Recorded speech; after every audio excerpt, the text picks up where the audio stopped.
Hello guys, ito na naman po ako. Natapos na po tayo sa kulay black na skirt at sa red na polo. So ito naman po yung chaleco.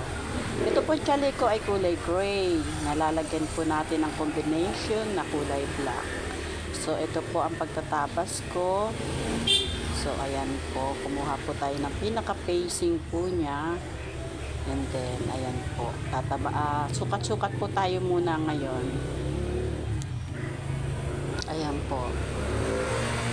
Yun pong ginawa kong kulay red na sa front na polo. So, yun po yung kukuhanan natin ng pattern para hindi na po tayo mag-iiba pa ng tabas. Opo, pero syempre po naman i-adjust din po natin kasi ang style pa po niyan ay polo. So, ito naman po ay hindi polo kundi chaleco. Pero although yun na rin po yung pinakasukat niya. Opo. Siyempre, hindi po naman maluwag yung chaleco. Tama lang sa body niya. So, kasi po kung gagawa pa ako ng panibagong sukat, ito naman po ay pwede naman. Ayan po. Medyo malayo yung aking camera. So, ganyan po. Nilagyan ko lang po ng tanda-tanda. Tapos, ayan po, mayroon na po siya mga guhit-guhit na alam ko na kung saan ko itatapat. Pwede po ba? Simple lang po naman itong chaleco niya. Pero ito po ay may combination din na kulay black. Panoorin niyo po. Diba? Pinapat lang po natin kasi para makita natin kung ayan na po yung pinaka niya. So, kung maluwag po, i-adjust na lang po natin yan. Ang importante po, nakuha natin yung pinaka whole body, yung pinaka body niya, yung upper blouse niya. Ganun.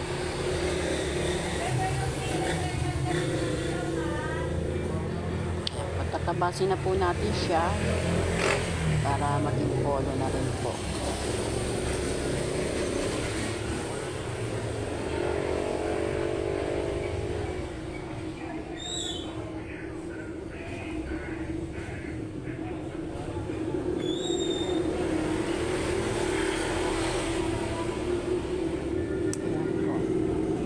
Yung pong nilagay ko na facing na yan na po yung pinaka-facing sa front.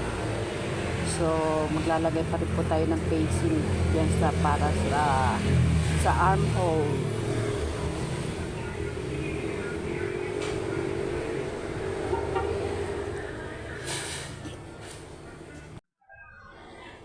Ayan po. Lalagyan din po natin ng pintax dito po sa harapan para may korte din po.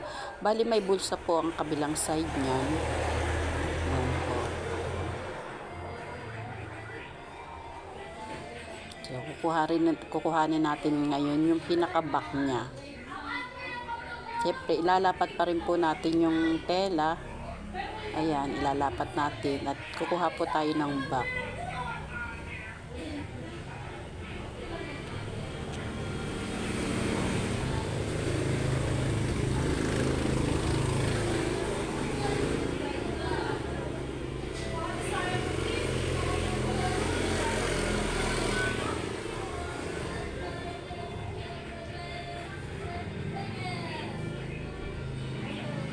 Ayan po.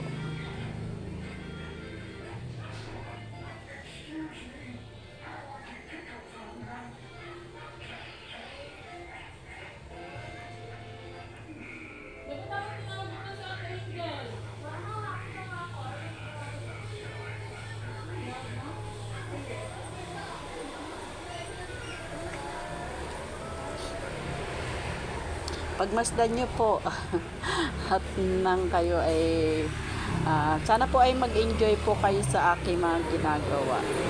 Yan naman pong gagawin natin na yan na katrasong tela na yan. Yan po ang gagawin nating wrist band.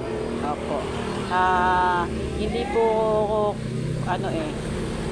para po yun doon sa kulay red na sa kulay red na long sleeve. Ayan po. Ayan po yung kulay black, yung combination po. Ayan. Tapos may ganyan po, di ba? Ganyan po kasi ang style niyan eh. So, ang susunod po natin gagawin ay ang pagtatahi naman po niyan. Bali, kalahating araw din po ako nagtabas. So, ayan po gagawin natin po yan. So, maraming pong salamat sa lahat ng mga followers, viewers. Sana naman po ay follow and share. Thank you so much.